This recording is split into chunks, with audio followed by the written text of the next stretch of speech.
Adobe Radio. The future of alternative. Greetings, mood killers. It's Eddie here, along with Belonius Francine Marconi, sitting across the console. I see him over there. Not really. Yeah, all the way. Yeah. You're in Santa Monica. Yeah. I'm in Chicago. Right. We don't need to pretend like we're in the same room.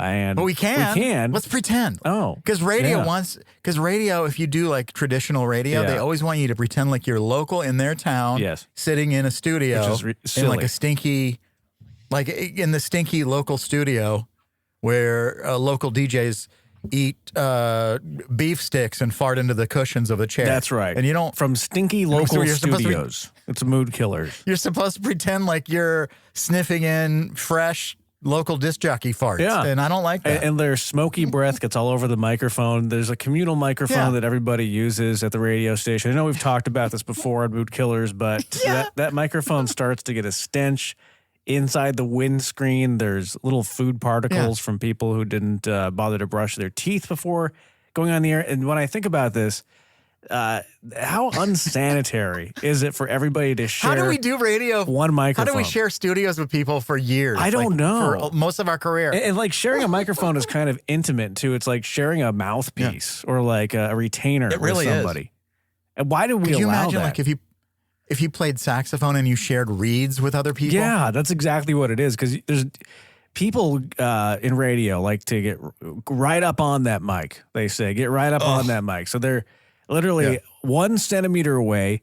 And, you know, there are times when you're a radio announcer or a personality and your lips are brushing against the wind screen on accident over and over again. It's disgusting. And there are radio stations all over the country right now where this behavior is continuing. But not really, because there's like 2 DJs at every station. And they share the same mic, though. They have to share the same mic. Yeah. But and I think the thing, too, is like, unless you're really lucky and you have an engineer that goes in and regularly cleans. Which never happens. The equipment. Yeah, like most of the time you don't. Occasionally you get a rare one that cleans it like once per quarter, but still, you know, all that. And you think about it like, it's not just like the same 5 disc jockeys. It's weekend people. It's interns all that practicing stuff. Their air checks.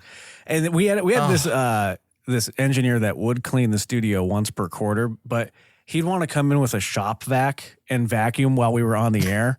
And we're like, in the middle of the day. He's like, oh, let me just do this real quick. You guys are in a commercial. Let me just get in there. Then he's like on his hands and knees underneath the console vacuuming. And we're like, what is going on?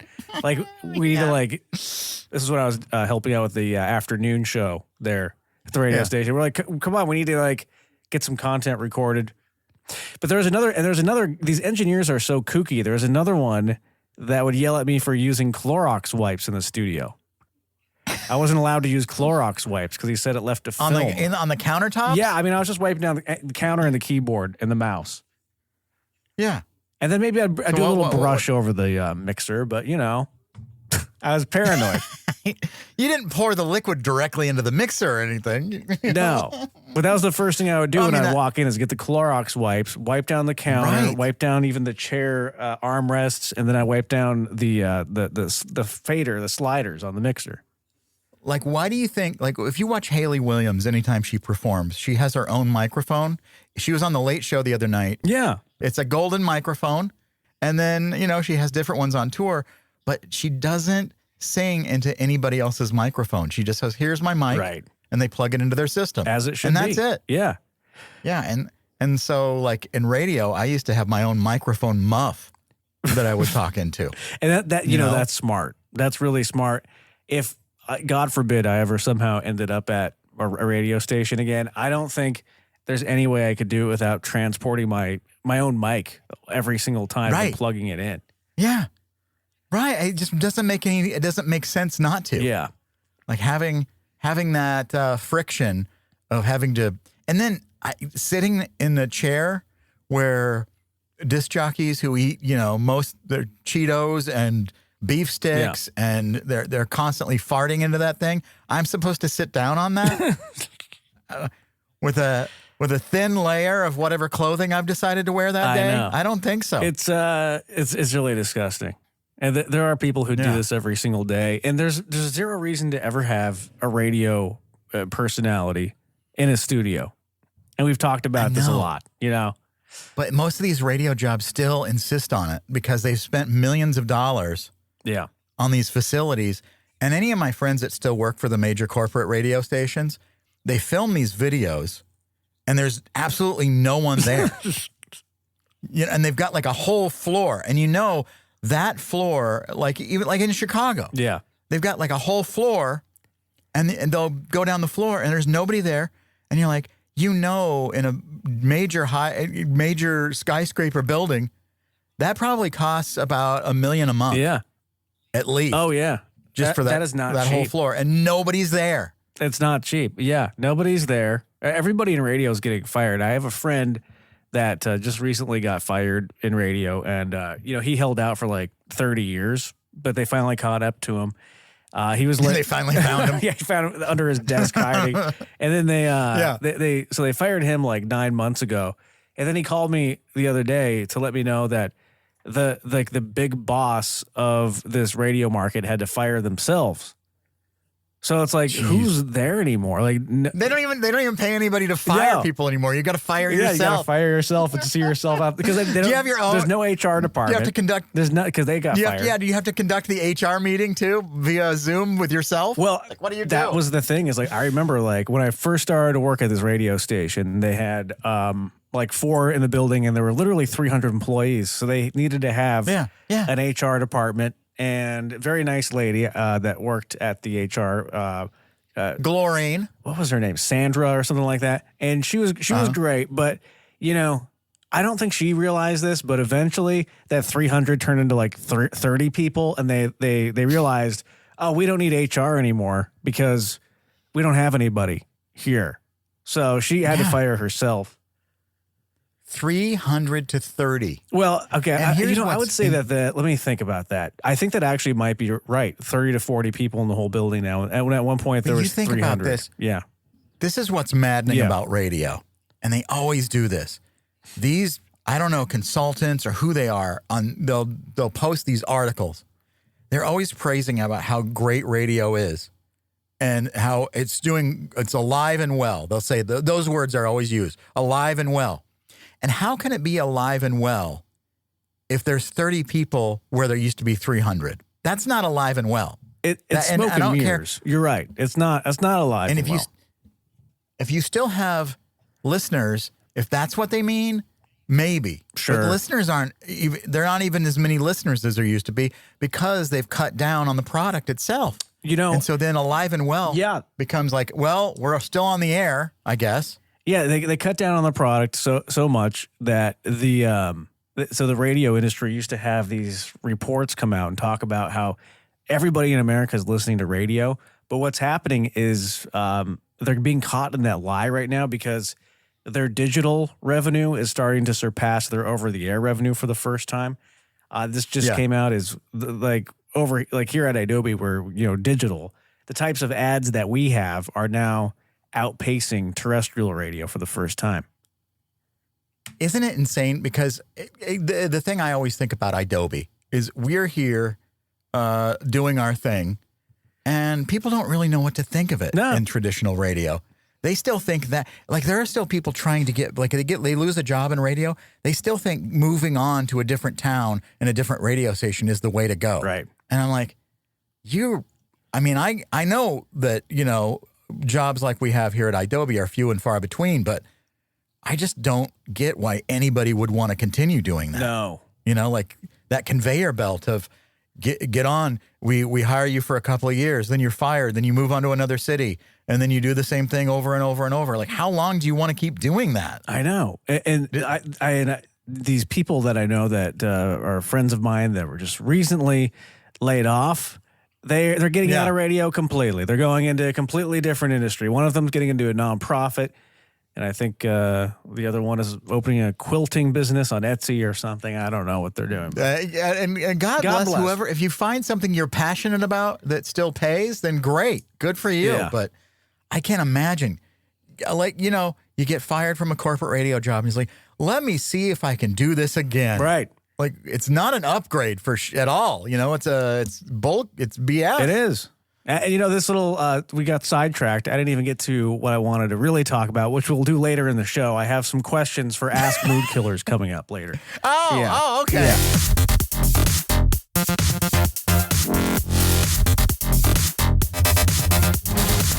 Eddie, it's been a long time since we've been scrolling. Hey, you've been scrolling for a while now. Keep scrolling, keep scrolling, keep scrolling. I can't stop. Yeah, I can't stop scrolling. It's one of those things. But I don't do it as much as I used to, I have to admit. Yams. I'll scroll and look for yams. But when I do, I try to save as many videos as I think will be possible to put on Mood Killers for our entertainment. And so here's one. I think this is a really important, it's something that everyone should remember. When someone asks you the question, are you ticklish? The answer is always, I have diarrhea. Because no matter what, they want to tickle you. If you say you're not ticklish, they're going to tickle you to see if you're right. If you say you are ticklish, they want to tickle you. The correct answer is, I have diarrhea. Because no one wants to tickle a guy with diarrhea. That is true. That's a great tip. I like that. Really, that's my answer to everything. Sorry, I have diarrhea. You know, like, hey, are you going to come to the thing tonight? Oh, man, sorry, I have diarrhea. Right. And then would you like to buy a bag for 25 cents? I'm sorry, I have diarrhea. Sorry, diarrhea. Can't do it. Oh, you're going to be at the meeting this week, right? No, sorry, diarrhea. Diarrhea. I mean, it does stop people dead in their tracks. They don't want to know anything else. And then they stop asking eventually because they don't want to hear your bowel system situation. Right. Because people who do like to talk about their IBS, they really like to talk about it and they don't stop. And it's kind of annoying. That's true. You're right. And they tell you they list all the things they can't eat, and it's a whole thing. Like, I can't eat dairy, but I can't eat this one particular type of Tillamook cheese. That doesn't seem to bother me. And ice cream bars, no, but sometimes an ice cream sandwich might work on the right day. Wait, Eddie, are you telling us about your dietary habits? That's right. Oh, I knew it. No, but here's another one. That really is. That's my story for real. It really. Well, I figured because you've always told me that your tummy is very sensitive. Absolutely. Here's one, and I'm glad that somebody reminded me of this because I forgot too. Almost forgot about smoothies. I haven't had a smoothie in a while. I think it's smoothie season. I switched from soup mode to smoothie mode, I think. Yeah. I do love a good smoothie, but, they typically have a lot of calorie. But okay, so I put like a dollop of like almond butter. I put a banana in there. Maybe sometimes I might even put some oatmeal in there. Yeah. And maybe some, not kale. I usually don't do kale, but like spinach, something like that. Blueberries, so basically all the things I'm already eating anyway, cottage cheese. But then I just blend it up all together and it's cold. That's really what I'm doing. Oh, there it is. Yeah. Beautiful. That was exactly what it is. That's what it sounds like. Yeah. That's what happens when somebody asks me if I'm ticklish. And I don't know, because they always tell you to respect your elders. And I think this is a kind of a real perspective on it. I do not respect my elders. I respect human beings who respect me. The end. Thank you. Because y'all gonna stop weaponizing y'all age and ignorance as a license to disrespect people. I don't care how old you were. Back in my day, gay people did. I don't give a damn what they did. All that did was get us disrespected. So guess what? It's a new sheriff in town, ho. I would bat in the hatches. I would run for your lives. I don't respect my elders. I respect human beings who have respect for me. You talk about me being gay in a disrespectful way, I'm going to talk about your fat ass, dead ass mama. Because guess what? I love you enough to teach you. I love you enough to bring you up somewhere better than where you are. Don't disrespect me, and you won't have to worry about being disrespected. Amen? Yeah, Amen. I agree. Yeah. Because there are a lot of people out there that will just blame their age, and you're supposed to respect me because I'm old. Well, be cool then. That's the thing with boomers, I think, is like, Yeah. oh, respect your elders. That gives them a pass to have crappy behavior. And, Yeah, and most maybe of the that's what it time- was for them, and they're just trying to lash out because of their terrible childhoods. And if you've learned nothing and you're like in your 60s or something like that, if you literally have learned nothing from life, then maybe you shouldn't interact with people, because that's the whole idea. That's the whole reason you constantly are learning. You know, you Right. don't just stop because this is the way I was raised. Like, look, I was raised, born and raised in Iowa, you know? Yeah. And I learned early on things that were wrong, things that were right, things that didn't sit right with me. And I corrected people, and it was unpopular. Yeah. But I didn't care. I was like, you don't treat people like that, you know? And Yeah. I think you just have to, I'm willing to educate, if anything. You know what I mean? Good. Yeah. Here's something, Eddie, and I know I will never not call, because I call, you know, the ends of the bread are called the heel, right? Yeah. But I never heard this term before, and I now will never not call it this. Made my own sandwich today. I got 2 booty breads. I was gonna make it with the regular bread. What y'all call this bread anyway? But then I had to realize I can use the booty breads. I eat real fucking booty. Ooh, ain't no booty bread gonna kill me. No booty bread's gonna cure me. But now I'm gonna have a booty bread sandwich. You know what I mean? I think that's the only way. All right. Beehole. But you know what I mean? Beehole. That's way better, booty bread. Booty bread. Yeah, the booty of the bread. I like that. Beehole. And it is what I like to do with booty bread is I will take it and I'll just eat bread and butter, booty bread and butter. Beehole. I like to. That sounds good. I like the heels, the ends, the booties. I like the booty bread. A little bit of peanut butter on there. Yes. Oh yeah. Yeah. Maybe Yeah. a drizzle of Beehole. honey. Yeah, that's right. And I think Beehole. I like the booty bread is the one that it depends, because sometimes I do toast it, but most of the time I don't. I let the booty Beehole. bread be, you know? Yeah. Right. So, Absolutely. for forever, it's going to be booty bread now. No more heel. Beehole. Beehole. Beehole bread. No, it's not beehole bread. How dare you?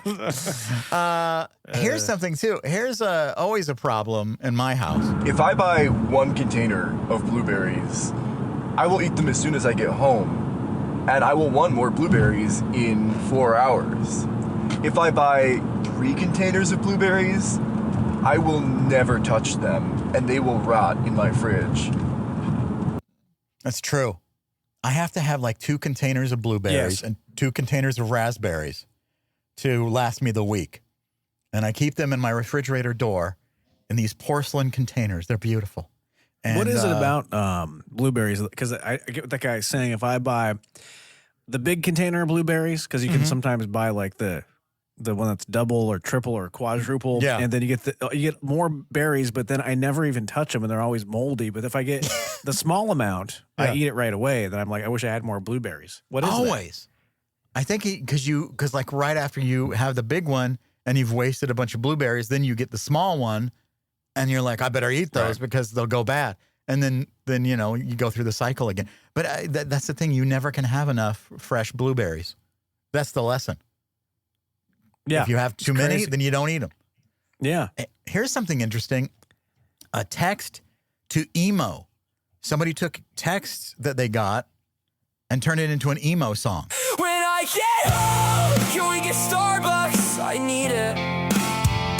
Come get me now. I wanna go home. I hate the rain and my wet. Can we get Starbucks on the way home? Because it's raining tonight. Or I'm so cold. Can you make me waffles?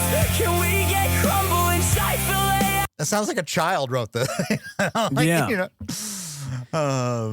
Is that the one where the guy did that with his mom that was kind of losing it? Or was that No, I don't was know that? what that one was. I just saw hell that. was I that was like, sound? well, I actually like the AI emo is pretty good. You know? Yeah. Here's another one.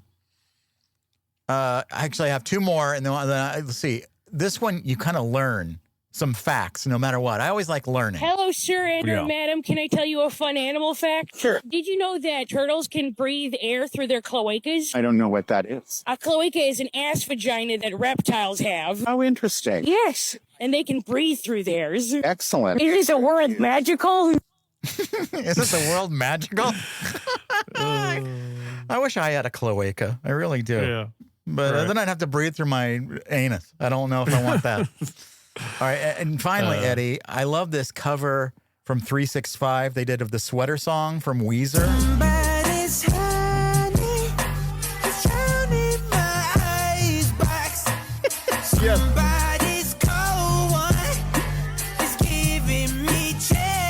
I say no thanks.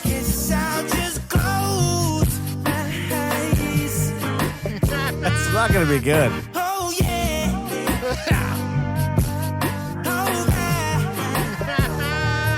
I kind of like it though. The guy sounds a little bit like Michael Jackson, you know? I like it. Yeah, it's pretty good. It was like, did it need to happen? No, but was it okay? I'll listen to it because I like Weezer a lot, and I like remakes. I do like covers. Yeah. It depends. You know, like Wet Leg did a couple of covers on the BBC, and those were amazing. Like I think some bands just get it, you know. And I don't know. I've never heard of 365 before, other than this 365 Mafia, but this is not them. No. But okay, they're good. I like it. Yeah, so not bad. Well, they get a free plug on the show. That's right. Adjust your cloacas.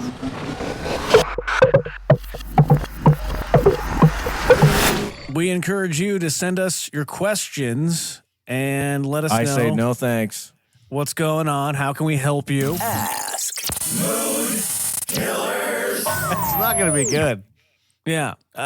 Send them to moodkillers@aol.com. Mood Killers. When I think about people actually sending stuff to an email address in 2026, it's crazy.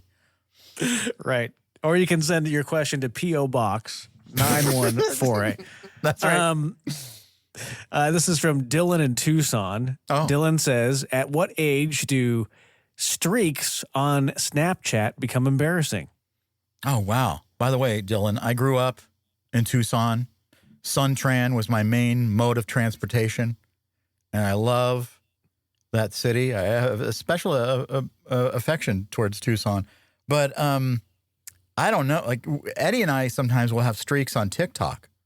Yeah. And we've broken those streaks many times. I think it's streaks are fine, but caring about them is silly. Right. You know? Yeah. Like I like to keep a streak alive. It's fun, but it doesn't. If we don't, I don't get mad or upset. You know. Yeah. It's not like we're going for a world record or something. And it's between you and the other person, so I think have fun.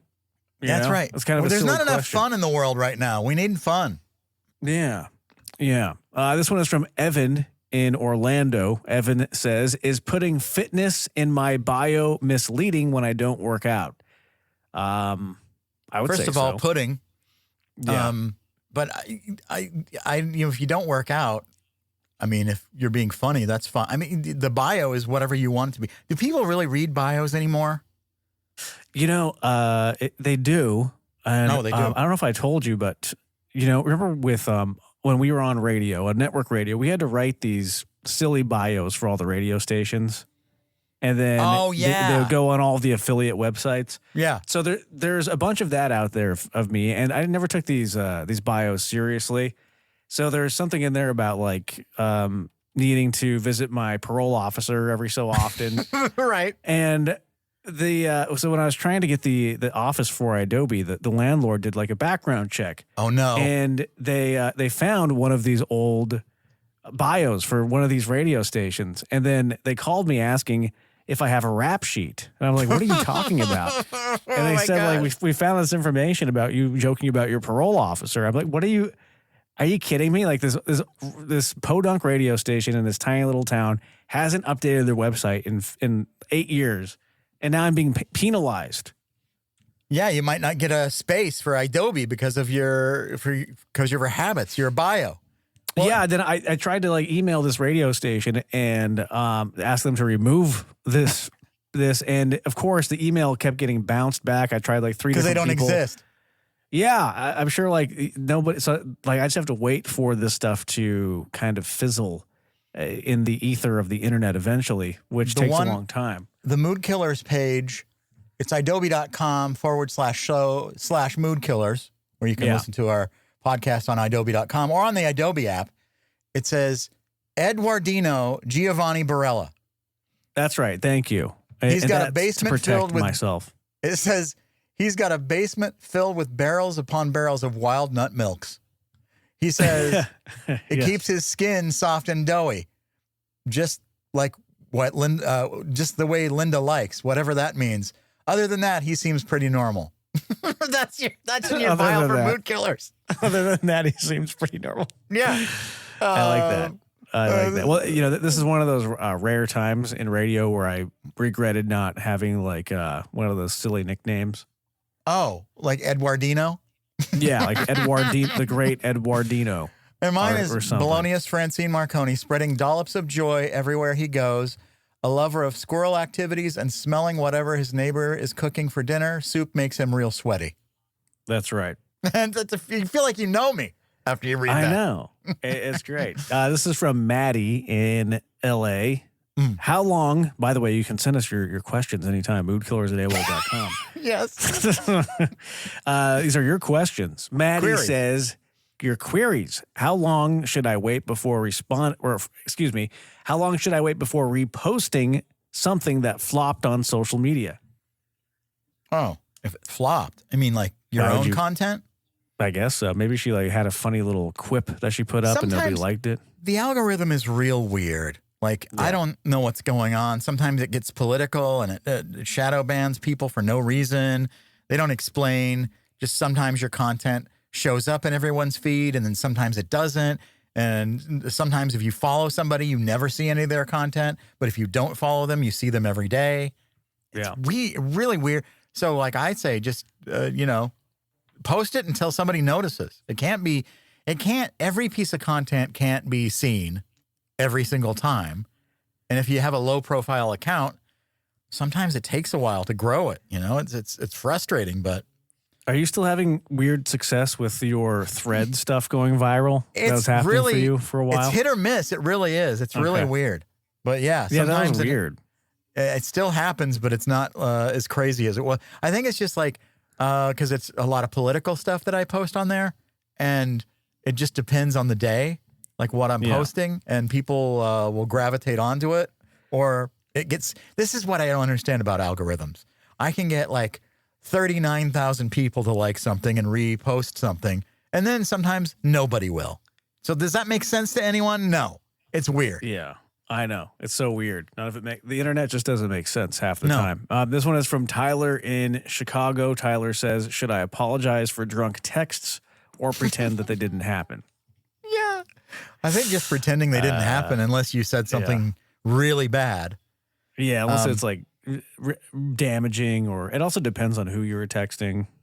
Yeah, I try to pride myself in the fact that like if I've ever done that, it's usually like a wine situation where I'll be sitting in front of my computer and I'll email somebody. Yeah. I don't drink anymore. But it wouldn't be like me like doing anything inappropriate or saying anything inappropriate. It'd be more like I'd just be more like conversational like instead. Yeah. If that makes, you know what I mean? Like your inhibitions are down, so you're just kind of, you're a bit more, you'll actually enjoy the small talk part of the email where you're like, hey, hope you've been well. What have you been up to? I just bought a new plant for my living room and blah, blah. And you're actually enjoying it. And meanwhile, when you're sober, you hate that part. Yeah. And then somebody on the other end, what can they even be thinking? And the fact that sometimes they even respond. I like when you have people that still like you, but they don't respond to those emails because they're like, yeah, I wasn't going to respond to that. You know what I mean? And rightfully so. There's this one music publicist that always emails me, and she's like that. And she even admits that the last one I got from her, she admitted that she was on a gummy And she was like, you went on for 3 paragraphs about the weather in New York. And I'm just like, what is this? What is happening? I think people do, they enjoy limited connections. Yeah. And an email is like no commitment. You know what I say? Just talk to ChatGPT. It's basically the same thing. Yeah. You know what I mean? Absolutely. Yeah. Get it out on ChatGPT. Chat with ChatGPT, voice to text. It's basically like talking to an email. Yeah. Next question here is from Oscar in Vegas. Is it weird I don't post anything without a filter? I still enjoy those filters. I don't think anybody, most of the stuff I post, I put a filter on. I just posted something on my Instagram story. I said, can't. I'm recording a new episode of Mood Killers. And I think I put a filter on that.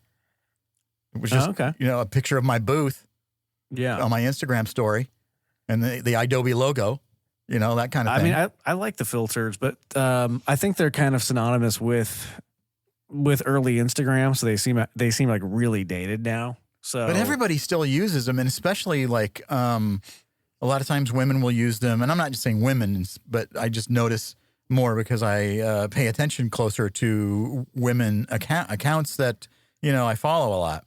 And that sounds creepy. What I want to say is, like you're trying to not sound creepy. It's just creepier. I follow a lot of women. Yeah, I follow these women. There's all these women that I follow in real life, not on the internet. It's not. No, what I'm saying is I know them personally, and they will say, no, I use a filter a lot of times, whatever. And it makes sense because, like, why wouldn't you if it's the technology is available? And I think so. Sometimes it's photo filters, and then sometimes it's actual like facial animated filters or, whatever. It just depends. As long as they're subtle, I think that's fine, And overall, like, who really cares? Yeah.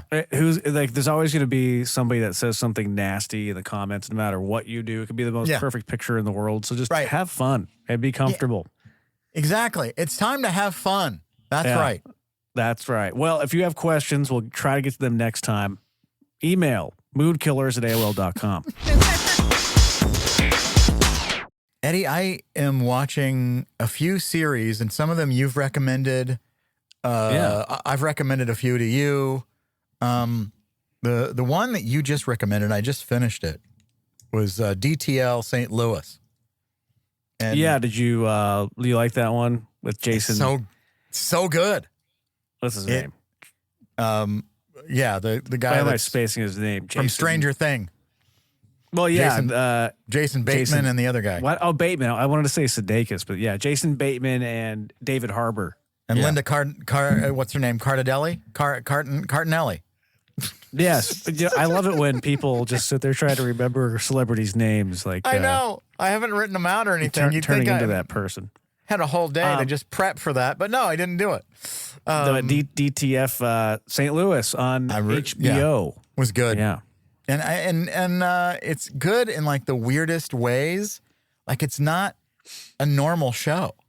Even the dialogue is weird. Did you notice the cadence? Like they repeated certain phrases over and over again, and I'm like, am I stoned or what? That I just couldn't help but laugh. I really loved how just bizarre it was. And then one detective on there is from Wednesday, the series. She was a student in Wednesday. And then the other old guy detective is from 6 Feet Under. He plays he's in a lot. Dad. He's also the dad in Bill and Ted's Excellent Adventure, I think. Oh, that's right. Yeah. Then he was he's in a lot. Oh, then he was the dad in Step Brothers. Yeah, I don't you're right. It's weird to me when I think of that guy on, when I watch 6 Feet Under, because he's in the entire series. But for whatever reason, you mentally check him off because he's dead, right? And he's just a vision in the characters' heads in 6 Feet Under. And so you don't really think of it. The same thing with Dexter, when his dad. It's like you don't think of him technically as a living character in the show because he's not. But he's still in the show all the time. That's true, because when you think of Dexter's dad, if you were to ask me who's in Dexter, I would not even name that that actor or even think of that actor because they're just like in flashbacks. So Yeah. isn't that weird how that does that to your brain? It like almost like it takes you out of it. And it's like, okay, this isn't part of the real story. Yeah. So like check him off. He's not part of it. This isn't real. But DTL St. Louis, I think it was the perfect amount of episodes too. Like none of them felt like they were filler episodes. And what I liked is just like how bizarre of a project that was for everybody involved. And it was like, like Jason Bateman. What's his name? Bateman and David Harbour. They're like, oh, let's just, you don't do this like weird little thing, we'll shoot over a couple months and kind of a weird, quirky little story. Then the guy that directed that also directed one of the best Nicolas Cage movies of all time, The Weatherman. Same guy. Yeah. I recommend that movie. Yeah. No, yeah. It's funny that Jason Bateman's character is a weatherman in the show. Yeah, exactly. And I was like, yeah. All your content just weather related, sir? But so I recommend that if you're going to watch something that's on HBO Max. And then you recommended this other show to me. Big that I Mistakes. Started to watch. Oh my gosh, yeah. On Netflix. And it's Dan Levy's new thing that he's in. Vehicle. Yeah, his new vehicle. They had to get the new Levy vehicle. And he's great. I mean, because I rewatch, his other show, Schitt's Creek. Yeah. Are you even allowed to say that? Schitt's Creek? I don't even know. Yeah, they do because when they were on getting Emmys on regular TV, they kept saying it over and over again. Yeah. So it's kind of a little loophole. But my favorite thing is Chris Elliott's character. His last name is that, and his first name is Roland. Right. So occasionally they'll say his full name, like on one episode specifically, and it's the best. The fact that they like work it in and like masterful, Yeah. But good show. Big Mistakes. Yeah, I watched the whole thing last weekend. Like I just had it on. Two in. But it has the same spirit as Schitt's Creek, but it's a little darker. Oh yeah, way darker too. Right, exactly, because it's got the whole crime aspect of it. It's really good though. So I'm glad it's very good. And so I recommended that to you, but then I recommended The Pit, and you said you started watching that and you can't get into it. No, I mean I like it. It's just one of those shows that I never think of for some reason. But I've watched like 4 of them, 4 episodes. Checked on baby Jane Doe.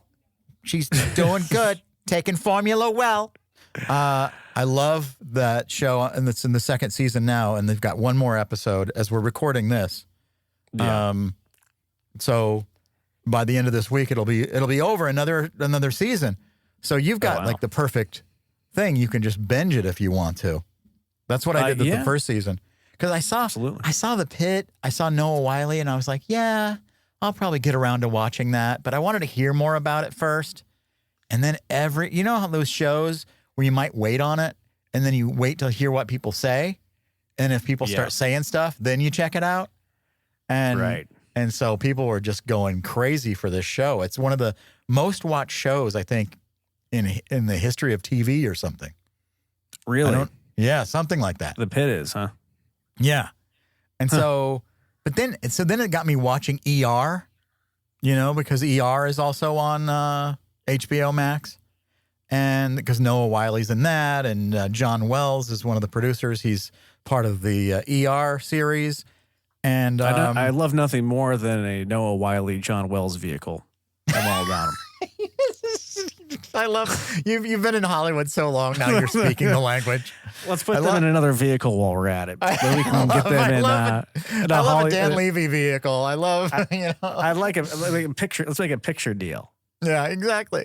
But the thing is it's like 2 different people. The Noah Wyle of ER and the Noah Wyle on The Pit are 2 like different. Because Noah Wiley's voice now is like gruff. He's like got a different voice. And he was like baby faced back in the 90s. Yeah, he was like a child back then. But in my mind, though, when I watch The Pit, I pretend like it's the same Noah Wyle from ER, and we're just like catching up with him now. Yeah, I know. Yeah, it's true. But I do like it. And then I started watching the 3rd season of Black Monday because I watched, I think, most of the first 2 seasons. It was on Showtime, but now it's on Netflix. And season 3 is pretty insane. So it's good. So I recommend that. Who's it? Yeah, Black Monday. Who's in that one? Oh, God. Now you have to ask me these questions. Oh, it's Black okay. Monday. You don't have to answer No, that. but Black Monday, who is in that show? Don Cheadle. Yes, that's what I was going to say. Don Cheadle. And it's got a great cast. A lot of different people Paul you'll Scheer. recognize. Yeah. Yeah. Regina Paul Hall. Scheer. Not just Paul Scheer. Horatio Sands. Paul Scheer in a toupee. Oh. That's right. Yeah. So, and it's a wild show, but I highly recommend that one. The first 2 seasons are good, but I just kind of fell off. Those series where you're like, oh yeah, I forgot to watch it. And then, then it comes on Netflix and suddenly you're like, well, I guess I can watch it now because I can binge the whole thing right here, whatever. Because waiting just screws me up. Like I forget to watch a show if I have to wait for it every week. And Black Monday's on Showtime? Netflix now. Oh, because it started out as a Showtime show, I thought. Yeah. It's already done. So they probably sold the rights to Netflix or something, so they can put it on there. Nobody talked about that one, but it looks good. Yeah, it is good. It's really good. And they do a pivot at one point because they were, stockbrokers, and then that went south, and it's a whole thing.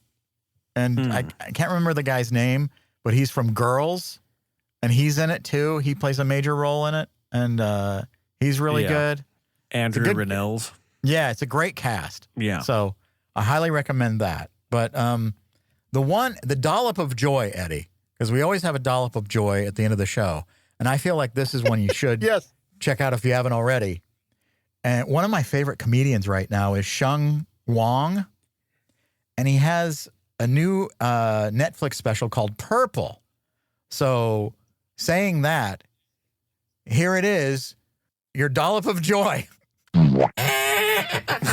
I don't know if y'all could tell by my aura, but I've been cooking with shallots. You see it. There's a glow.